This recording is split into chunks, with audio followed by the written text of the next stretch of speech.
Olá, queridos. Vamos falar aqui sobre o lugar certo do propósito, né? Baseado ali em Lucas 8,16, onde Jesus falou que os discípulos são como uma candeia, que são colocados no lugar apropriado e iluminam a todos que estiverem presentes, né? Então, quem é discípulo influencia as pessoas ao seu redor. Quem é discípulo é diferente da multidão. Quem é discípulo é colocado no lugar apropriado e tem um propósito, tá, né? Estamos aí nessa série ativando o propósito. E estamos hoje falando sobre o lugar certo do propósito. O lugar certo é no lugar apropriado e tem um propósito, existe um objetivo. Então é o seguinte, a reflexão aqui é em cima dessa questão de ser discípulo ou multidão. Você é discípulo ou você é multidão? Essa é a primeira pergunta. Multidão, ela age de qualquer forma, ela só vive pelo benefício. Quem é multidão só fica se está do seu agrado, né, no ambiente. Discípulo já é diferente. Discípulo tem um propósito, tem uma missão. Discípulo tem ciência do custo-benefício, não afrouxa quando vê dificuldade. Discípulo se mantém firme. Discípulo entende que Deus está no controle, que é seguidor de Jesus, então ele está no controle.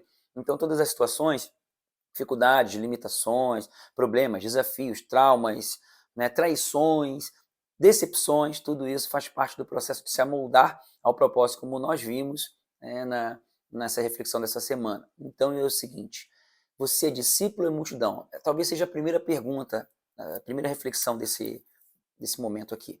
Você age mais como multidão ou age mais como discípulo? Você continua firme? Outra coisa, quer ver mais uma coisa que você precisa entender sobre discípulo, para você responder essa pergunta? Discípulo, ele faz a diferença onde vai, é como essa candeia. Discípulo ilumina as pessoas ao redor. Discípulo leva luz ao redor, às pessoas às quais ele alcança.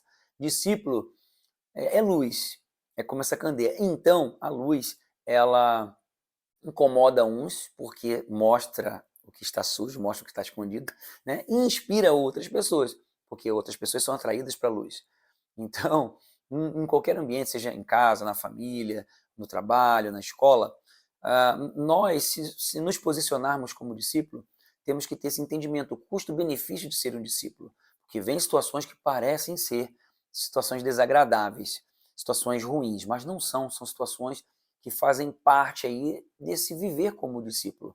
Na verdade, são situações que nos moldam nesse processo e também nos levam ao propósito. Lembra lá de José? José, Deus falou para ele que ele ia governar sobre a família, sobre todo mundo, aí ele é rejeitado pelos irmãos, ele é lançado na cisterna e se machuca, né? Ele é vendido como escravo, depois ele depois vai crescendo, vai tendo altos e baixos, né? Parece altos e baixos, mas até esses baixos eram preparação para viver o propósito. Foi caluniado, foi preso, né? Só que no final das contas, como ele continuou ali no propósito, ele chegou naquilo que Deus queria, numa etapa da vida dele, em ser governador e ser usado por Deus naquela posição. E poderíamos dar vários exemplos, Davi, Moisés, tem tantos exemplos que nós poderíamos dar, Noé, né, de entender-se como uma pessoa que tem um propósito de Deus. E ela, então, por entender esse propósito, continua, persevera, caminha, entendendo que, independente se a situação parecer a situação de alta ou situação de baixa, a pessoa está no propósito de Deus. Tudo tem um propósito. Então, o lugar certo do propósito começa dentro de você, entendendo que você é como a candeia, que você é colocado pelo dono da candeia no lugar certo. E precisa entender, então, que você, se é discípulo, se é uma pessoa que é diferente da multidão, você procura ativar esse propósito dia a dia, compreendendo os processos e se mantendo perseverante. Lembra da parábola do semeador? Um pouquinho ali atrás, no versículo 15 de Lucas 8, né? Dá fruto com perseverança, a semente cai em boa terra. Então, as reflexões aqui, nesse momento, partem do seguinte entendimento. Bom, primeiro, sou multidão ou sou discípulo? Né? E você tem iluminado as pessoas ao redor, você tem sido um instrumento de luz na vida das pessoas ao teu redor, você tem lidado de que forma com as situações divergentes, que parecem ser divergentes?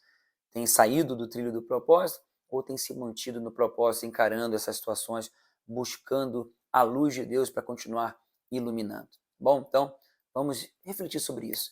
E logo depois, ao refletirem sobre isso, orem nesse aspecto, para que todos estejam encaixados no lugar do propósito, a começar do seu coração, né? que você não se engane ao achar que o propósito é uma profissão, por exemplo, né? Às vezes as pessoas pensam que ser professor, ser isso, ser aquilo, ser pastor, ser um ministro, não, não é esse o propósito. Isso aí faz parte do propósito.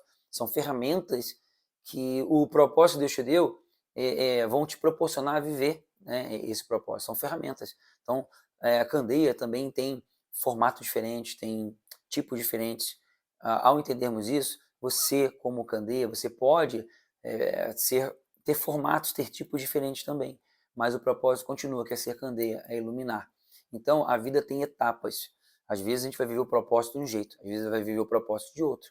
Né? Então, entender isso também faz parte desse processo, tá bom? Mais uma coisa, né, para esse momento aqui de reflexão. Então, nesse cardápio aí vasto de aspectos sobre o lugar certo do propósito, vamos deixar o Espírito Santo fluir, que não saia da linha desse entendimento do lugar certo do propósito, mas que a reflexão funcione em cima disso. Você está no lugar certo do propósito? O que precisa acontecer para que você se encaixe novamente no lugar do propósito, sendo candeia, sendo um instrumento de Deus para iluminar as pessoas ao teu redor, a partir da luz que está no teu coração, tá bom? Que Deus abençoe poderosamente e ative o propósito, orando depois, todo mundo junto, ativando o propósito de Deus, todo mundo encontrando o lugar certo. Deus abençoe.